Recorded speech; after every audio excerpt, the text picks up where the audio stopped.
पर्यावरण की क्लास में स्वागत है जो लगातार चल रही श्रृंखला है।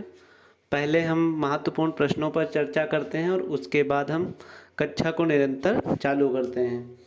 पहला देखो प्रश्न है, परिवार शब्द अंग्रेजी भाषा के शब्द फैमिली शब्द से उत्पन्न हुआ है, लैटिन भाषा के शब्द से है, तो आंसर है फैमुलस। फैमुलस से इसकी उत्पत्ति हुई है। किसी परिवार को दर्शाया जाता है तो पारिवारिक वृक्ष के माध्यम से संयुक्त परिवार को या एकाकी परिवार को दर्शाया जाता है।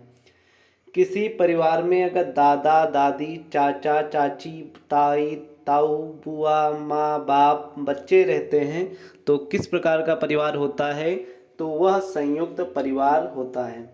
अगला प्रश्न है, एकल परिवार के अधिक प्रचलित होने के क्या कारण हैं?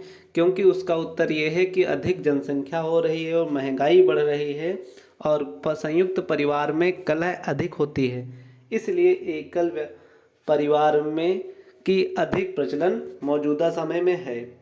अगला है, एकल परिवारों की अपेक्षा संयुक्त परिवारों में कार्यभार कम होने का कारण होता है, तो इसका उत्तर है क्योंकि संयुक्त परिवार में व्यक्ति अधिक होते हैं, इसलिए उसका कार्यभार आपस में सभी में बढ़ जाता है, इसीलिए उसका कार्यभार जो है वो कम हो जाता है। अगला प्रश्न है, यदि एक अध्यापक आलू चावल ब्रेड शक्कर के उदाहरणों को सहारा ले तो क्या पढ़ाना चाहता है, तो इन सभी से सर्वाधिक कार्बोहाइड्रेट प्राप्त होता है, तो शिक्षक का उद्देश्य कार्बोहाइड्रेट के बारे में बच्चों को शिक्षा देना है। अगला अब आज हम भोजन पढ़ते हैं। तो भोजन की आवश्यकता क्यों होती है? क्योंकि मुझे जिंदा रहने के लिए भोजन की आवश्यकता होती है, ऊर्जा की आवश्यकता होती है, और उसी ऊर्जा जिस भी वस्तु से हमें प्राप्त होती है तो उसे हम भोजन कहते हैं।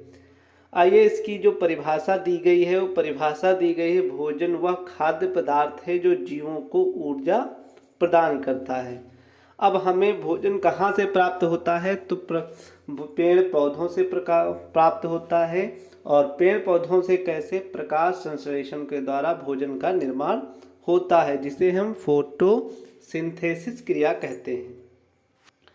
या फिर हमें जीव जंतुओं के माध्यम से प्राप्त होता है, तो जीव जंतु प्रत्यक्ष अप्रत्यक्ष रूप से वो पौधों से ही भोजन ग्रहण करते हैं। भोजन के आधार पर जो जीवों का वह जो वर्गीकरण है वो 3 प्रकार से किया गया है, एक शाकाहारी, दूसरे मांसाहारी और तीसरी सर्वाहारी। शाकाहारी वे जीव जो भोजन के लिए केवल पादप प्लांट पर ही निर्भर होते हैं, उन्हें हम शाकाहारी बोलते हैं। जैसे गाय शाकाहारी होती है, बकरी, जिराफ, हाथी, टिड्डा, ये सब हमारे कैसे होते हैं? ये सभी शाकाहारी होते हैं। अगला है मांसाहारी, वे जीव जो दूसरे जीवों के मांस को खाते हैं, मतलब दूसरे पशुओं पर जंतुओं पर निर्भर होते हैं, उनको हम मांसाहारी कहते हैं। जैसे लोमड़ी, चील, शेर, बाघ और सर्प, ये केवल दूसरे ही खाते हैं। जैसे सर्प कीड़े मकोड़े खाते हैं, बाघ शेर जिस भी जंतु को पा जाते हैं खा जाते हैं।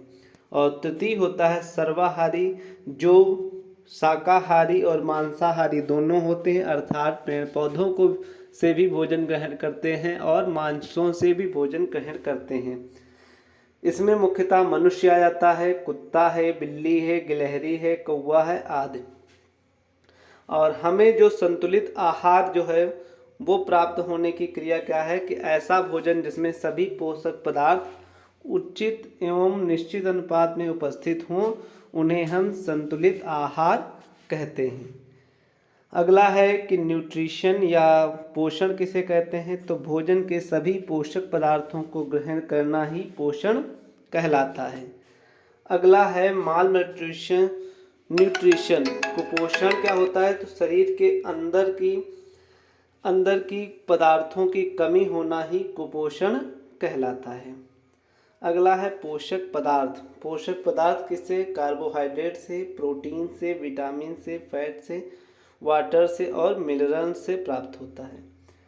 कार्बोहाइड्रेट क्या होता है? तो कार्बोहाइड्रेट जो सबसे अच्छा एवं तुरंत ऊर्जा देने वाला पोषक पदार्थ होता है उसे हम कार्बोहाइड्रेट कहते हैं। जैसे ग्लूकोज, कार्बन, हाइड्रोजन और ऑक्सीजन। तो इसका अनुपात होना चाहिए कि कार्बन 1 रेशियो में होना चाहिए, हाइड्रोजन 2 रेशियो में होना चाहिए और ऑक्सीजन 1 रेशियो में होना चाहिए। ग्लूकोज को जब अधिक हो जाता है तो डायबिटीज़ हो जाती है, जिसे हम शुगर या मधुमेह कहते हैं। और इसका इलाज क्या होता है कि इंसुलिन हमारे शरीर में कम हो जाती है, इसलिए हमें इंसुलिन की आवश्यकता होती है। ग्लूकोज की मात्रा को नियंत्रित करता है इंसुलिन, हमें जो है वो ग्लूकोज की मात्रा को नियंत्रित करता है। हमें इसकी मात्रा को संतुलित करने के लिए हमारे पास मुख्य स्रोत हैं, जैसे गेहूँ, चावल, मक्का, केला, आलू, ब्रेड, गन्ना, शक्कर, शहद, शकरकंद आदि। इसके बाद हम आते हैं, पढ़ते हैं कि बी सेल से सीक्रेट या इंसुलिन हार्मोन जो है वो किससे होता है? वो हमारा सीक्रेट स्रावित होता है। अगला प्रोटीन। प्रोटीन क्या होता है कि प्रोटीन हमारा जो है वो अमीनो एसिड के बहुलक होते हैं और अमीनो अम्ल से मिलकर बना होता है।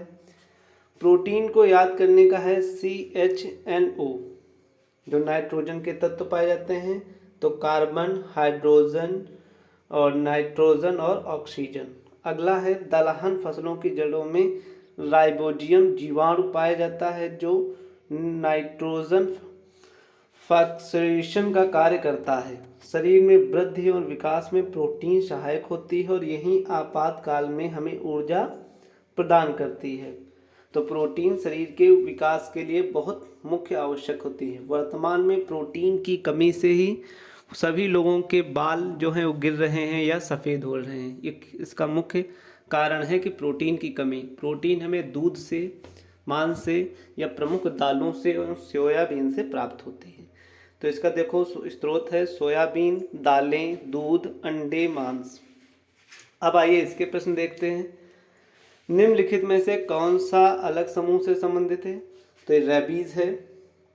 अगला है निम्नलिखित में से किस वर्ग में प्रोटीन की मात्रा प्रचुरता में पाई जाती है? तो सोयाबीन, चना और मक्का में। प्रोटीन का सर्वोत्कृष्ट स्रोत कौन सा होता है? तो सोयाबीन में सर्वाधिक पाया जाता है। नीचे दिए गए खाद्य पदार्थों में किस समुच्चय में लौह तत्व प्रचुर मात्रा में होता है? तो लौह आंवला, पालक और गुड़ में होता है। विटामिन ऐसे पदार्थ हैं जो हीनता जन्य रोगों से बचाव के लिए थोड़ी मात्रा में आवश्यक हैं। पके हुए चावल रेफ्रिजरेटर में अपेक्षाकृत लंबे समय तक परिरक्षित किए जा सकते हैं, क्योंकि कम तापमान पर रोगाणु जो होते हैं वो कैसे हो जाते हैं? निष्क्रिय हो जाते हैं। इसलिए हम लोग फ्रिज में सभी पके हुए भोजनों को रखते हैं। तो ये हमारी पर्यावरण की 7वीं कक्षा थी।